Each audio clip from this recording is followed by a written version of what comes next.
You ask Tiger to solve. This deals with linear equations with one unknown. The final result is x equals 1.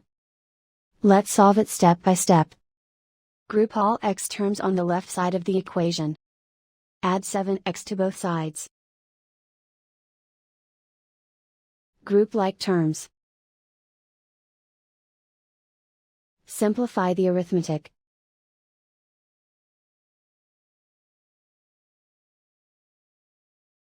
Group all constants on the right side of the equation. Add 9 to both sides.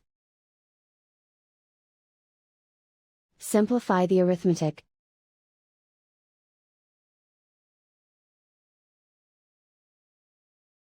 Isolate the x.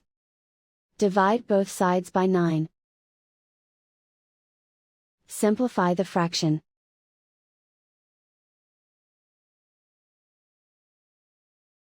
And so the final result is x equals 1.